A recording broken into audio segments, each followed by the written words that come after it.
Welcome to the deep dive. We take materials you send us, pull out the key insights, and basically give you the shortcut to understanding them. Today, we're looking at a company handbook. It's from Reliable Security Plus. That's right. And this handbook, well, it's like the company's operating manual. It covers, their big ideas, their philosophy, but also the real nitty-gritty stuff. We're talking code of conduct, employment procedures, health and wellness guidelines, compensation, benefits, training, and also the important policies like harassment, violence, grievances, performance reviews, the whole package. Yeah, and our mission here is to really get a handle on what it means to work there, to be what they call a promise keeper, hmm which is an interesting term in itself, right? We want to see what's expected of them and give you a clear, digestible overview. And you immediately notice that phrase they use, customer service-oriented protection. Right. It suggests something more than just standing guard, a mix of security and, well, assistance. And they have these core values summed up as DRIPP. Yeah, DRIPP stands for diversity, reliability, integrity, professionalism, and partnership. We'll get into those. Okay, let's do that. Let's unpack their philosophy first. What's behind this customer service-oriented protection? Well, it seems to be about blending traditional security duties like patrols and observation with a real focus on high-quality customer assistance, being helpful, professional, engaging, not just being a presence. They also stress building direct relationships. With clients. With clients, yes, but also between fellow promise keepers and really anyone they interact with. It sounds very collaborative. Interesting. And how they talk about their employees, their promise keepers, they mention treating them as individuals, fair pay, benefits.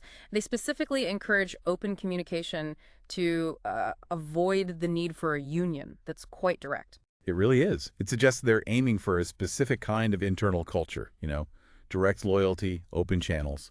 And then their mission statement ties into this.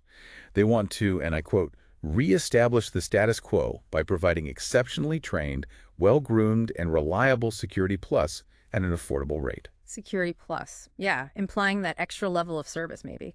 And their vision is broad, safer workplaces, communities, government, achieved through collaboration. Right. And those DRIPP values are the foundation. Diversity, it takes everybody, is their tagline there. Suggests inclusivity, reliability, a duty-first mindset.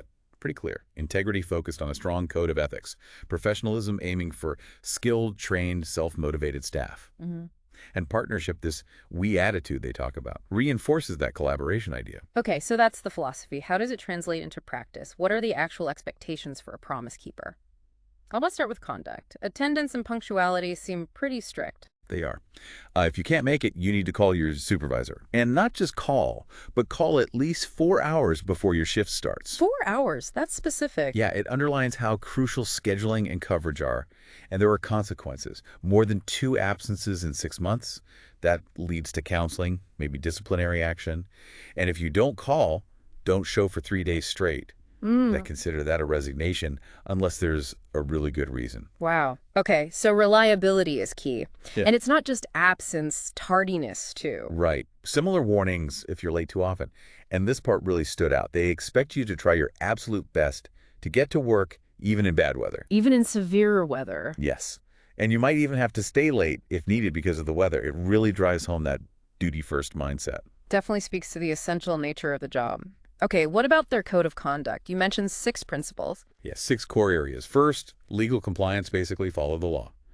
Second, business practices honesty, integrity, acting in the company's and client's best interest. Third is confidentiality. Super important. Protect company and client info. Fourth, conflicts of interest, can't use your job for personal profit. Makes sense. And the last 2? Fifth is business relationships, dealing with vendors and suppliers ethically, no improper gifts or anything, arm's length. And sixth, protection of assets, using company and client resources wisely. It's a solid framework. Seems comprehensive. And they get into specifics on personal conduct, too, right? Yeah, very specific. Yeah. Like, you can't just leave your post. You have to tell your supervisor first, unless moving around is part of your actual duties. And using company stuff for personal reasons, mail, copiers, phones, internet that's restricted. Even phone etiquette. Yep. Answer quickly. Identify yourself in the company. Be courteous. Personal calls are discouraged on duty. Use your own cell or a pay phone and only emergencies from family and friends. Okay. And breaks. How do those work? It depends on your shift lengths. An 8-hour shift gets you one paid 30-minute break. Longer shifts get more. It's all laid out. So very structured, focus on being on task while working.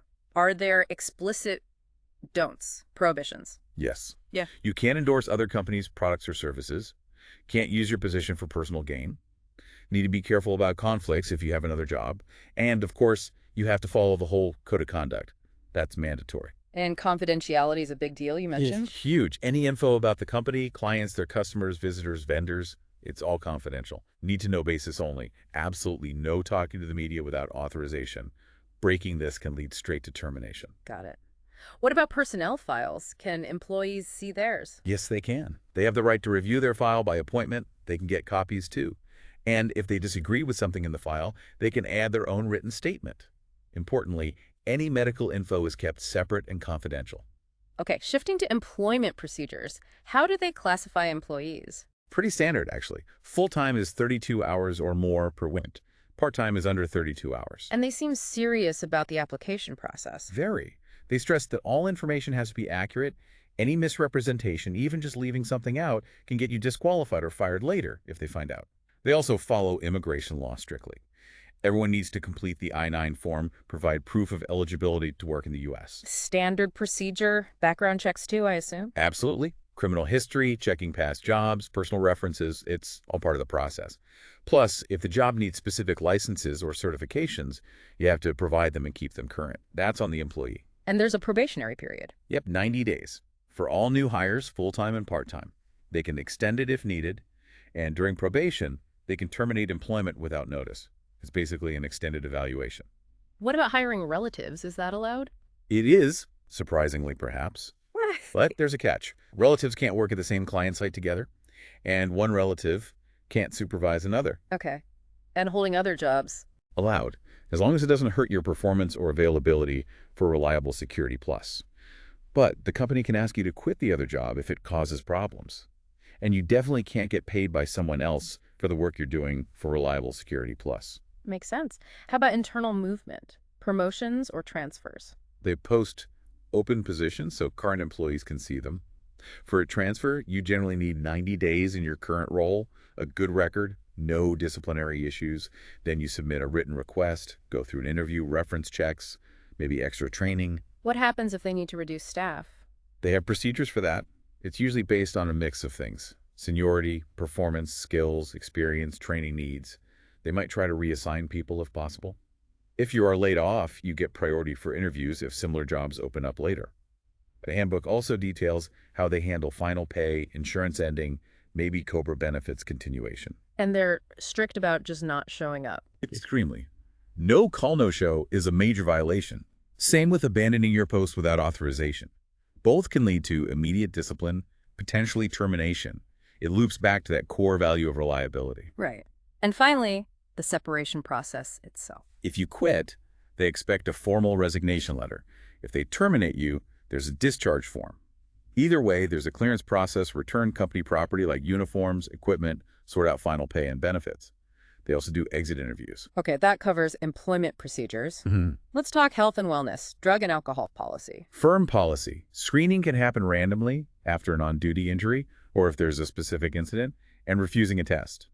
That can get you fired. What about physicals or medications? Some clients might require physical exams. And crucially, if you're taking any prescription medication that might impair your ability to work safely, you have to report it to your supervisor. So safety is paramount, and it's a drug and alcohol-free workplace while on duty. Correct. No possession, use, or being under the influence. The only exception is for prescription drugs you've already disclosed, if they don't impair your safe performance. What if someone gets hurt on the job? Immediate reporting is key, so they can arrange medical examination and get everything documented. If it's confirmed as work-related, the company covers the necessary medical treatment. Is there an option for modified or light duty if someone can't do their regular job? Yes, modified duty is possible, mainly for work-related injuries, sometimes maybe for non-work-related issues too, but that's up to the supervisor. The idea is to find a temporary suitable task, maybe even at a different site, usually at the same pay rate. But you need a doctor's note saying you're fit before you can go back to full duties. Okay. They also cover exposure to blood or bodily fluids. Yes, specific protocol for that too. Report immediately for medical examination and treatment. It all ties into their emphasis on safety and accident prevention. They want employees actively looking for and reporting unsafe conditions. What if someone just gets sick while at work? Notify the supervisor. Simple as that. And if you're out sick or injured for 3 or more days, or if you start using crutches or something similar, you need a doctor's release to come back. Got it. And smoking. Smoke-free environment policy. Hmm. No smoking inside company offices, vehicles, or anywhere at a client site that isn't a designated smoking area. And smoking is only allowed in those designated spots during your official breaks. Okay, let's shift to money and benefits, compensation. Right. They mentioned salary administration. Basically, they try to keep pay competitive. For pay practices, overtime is time and a half over 40 hours a week, but you need supervisor approval before working it. Any extra pay for nights or weekends? Sometimes shift or weekend differential pay might happen, but it depends entirely on the specific client contract. Not automatic. They do have a miscellaneous pay guarantee minimum of 2 hours pay if you get called in unexpectedly or show up due to a scheduling mistake. How do they track time? Employees have to accurately sign in and out on timesheets. Some clients might have other systems too. Reporting errors right away is important. Using paid time off, like vacation, needs documentation and approval beforehand. And falsifying time records. That's a serious offense, grounds for termination. When do people get paid? Weekly, usually direct deposit or a pay card, hitting accounts on Friday. And don't ask for an advance. They have a strict no paycheck advance policy. What if there's a mistake on the paycheck? If it's the company's error, they fix it within 48 hours. If the employee made the mistake, like with their timesheet, it gets corrected on the next paycheck. Okay. And deductions? Standard stuff. Taxes, federal, state, any authorized deductions like benefit premiums, and legal requirements like wage garnishments or child support. What about the final paycheck when someone leaves? They follow state law regarding when and how that final check is disbursed. All right, let's look at the benefits side. Vacation time. Yes, for full-time hourly folks, it accrues based on service time. 1 week after 1 year, 2 weeks after 3 years, 3 weeks after 5 years. You generally need to request it 30 days in advance. And crucially, unused vacation time does not roll over. Use it or lose it each year. What about time off for family emergencies, like a funeral? Yes, funeral leave. Mm. Up to 3 unpaid days for immediate family members, both full-time and part-time, are eligible. May need proof, like an obituary. Jury duty? You have to give them a copy of the summons. They generally won't try to get you out of it, but they'll arrange work coverage. Right. Pay for jury duty isn't explicitly mentioned here as paid time off, just that they accommodate the accents. 8 holidays. Yes, they list the usual ones. New Year's Day, Memorial Day, Juneteenth, July 4th, Labor Day, Thanksgiving, Christmas. But there's a catch for eligibility. You usually have to work your scheduled shift the day before ND, the day after the holiday to get paid for it. Okay, that's important. What about longer leaves, like for family or medical reasons, FMLA? Yes, they cover family and medical leave, following FMLA rules. It's typically unpaid. You need to qualify. Usually 12 months of employment is required. It covers things like birth, adoption of a child, caring for a sick family member, or your own serious health condition. How much leave can you take? Up to 12 weeks in a 12-month period. You can take it all at once, or intermittently, or work a reduced schedule if needed and approved. There's a process, request forms, documentation. You have to keep them updated every 30 days while out. They might also require you to use up your paid vacation time first before the unpaid FMLA leave kicks in. Do benefits continue during FMLA? Health benefits can, yes, but you likely have to keep paying your share of the premiums. And coming back, especially after your own medical leave, might require a fitness for duty certification from your doctor. Beyond FMLA, they also have general leaves of absence. Again, usually unpaid and for full-timers. There's illness leave, need 12 months service, request form, doctor's note. Max is usually 6 months. Personal leave also needs 12 months service and a request form. And military leave for fulfilling military duties need the request form in military orders. Do they hold your job for you during these leaves? They generally try to hold your specific position for about 6 weeks. But after that, getting reinstated depends on if there's a suitable opening when you're ready to return. Staffing needs can change. Okay, that's a lot on leave. Let's talk training. Sounds important to them. Very. They state it's fundamental. All new hires go through their company training programs, no matter their previous experience. This includes a mandatory professional development series. It's free, but it's unpaid, and you have to finish it before you place at a site. Unpaid training before starting paid work. Interesting. Any other training? Yes. Clients might request specialized training, which would then be paid. Once you finish the initial programs, the on-site training specific to your client location is paid. Same for training if you transfer to a new site. And some certifications might need regular paid recertification, like annually or biannually. It shows a real commitment to that P in DRIPP professionalism. Definitely. Okay, the last big section, promise keeper information and policies. What's covered here? A range of crucial topics. They start by affirming they're an equal opportunity employer. They also talk about fostering a learning culture, encouraging people to report mistakes or near misses without blame, so everyone can learn and improve safety. That sounds positive. What about harassment? Zero tolerance policy clearly defines harassment based on protected characteristics, race, gender, religion, etc. Lays out how to report it, promises confidential investigations, and prohibits any kind of retaliation against someone who reports or participates in an investigation. And workplace violence.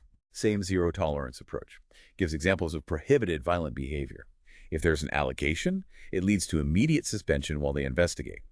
Depending on the findings, it could lead to termination or maybe reinstatement with back pay if unfounded.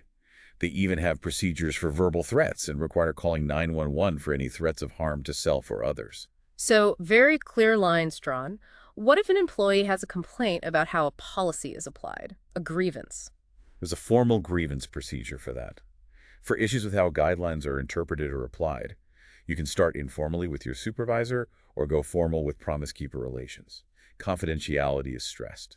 How do they handle performance issues? They generally use progressive discipline. So counseling first, then maybe written warnings, suspension, and eventually termination if things don't improve. But they reserve the right to skip steps or go straight to suspension or termination for serious issues. They consider the employee's record and the severity of the action. Okay. What about uniforms? Specific rules there. Oh yes. Mandatory shirt and trouser shorts provided by the company. Optional jacket and cap too. You have to wear it while working and while traveling directly to and from your site. Cleaning is the employee's responsibility. If items wear out, you return the old ones to get replacements. And when you leave the company, all uniform items must be returned. If anything's missing or damaged, they might deduct it from your final pay. Though, if you return missing items later in good shape, they might reimburse you. Very detailed. Lastly, performance evaluations. How do those work? This section is quite extensive. The purpose is twofold: give feedback to the Promise Keeper and help adjust training programs. They state the supervisor's evaluation is critical. Formal evaluations happen annually for most staff non-lieutenants, non-uniform personnel.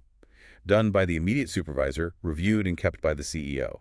The goals are company improvement and employee growth. What's the actual process? It's an annual cycle, but supervisors are expected to provide ongoing counseling. There's a formal meeting to discuss the evaluation. The employee signs it, but signing just acknowledges receipt, not necessarily agreement. If an employee disputes the evaluation, there's a process involving the Internal Operations Center, IOC, with CEO oversight. They also include guidelines for the evaluators themselves. They stress rater competence, consistent application to the system. They admit objectivity is hard, but say the quality of the rater matters most. Supervisors are encouraged to collect performance data all year long. They even talk about common rating errors. They do. They list things like the halo effect, constant error, recency error, central tendency, leniency, bias, and offer remedies. It shows a surprising level of awareness about potential pitfalls in performance reviews. The section finishes by outlining the chain of communication for safety issues: supervisor first, then Promise Keeper relations if needed, without fear of retaliation. And the very last page is the acknowledgement of receipt form for the employee to sign, confirming they received the handbook. Wow. Okay, so pulling this all together, this deep dive really shows a company, Reliable Security Plus, that's highly structured. This customer service-oriented protection idea is backed by incredibly detailed policies covering pretty much everything. Exactly. The expectations for Promise Keepers are spelled out very clearly, from showing up on time in bad weather, to how to handle confidential information, to the specifics of performance reviews.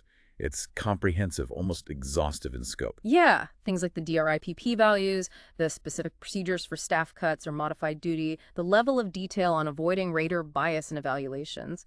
It paints a picture of a company that really prioritizes, well, reliability and process. It certainly suggests a culture aiming for clarity, consistency, and minimizing ambiguity. Everything seems accounted for in this handbook. It definitely leaves you thinking. For our listeners, how might this kind of detailed structure impact the day-to-day reality for these Promise Keepers and for the clients relying on them?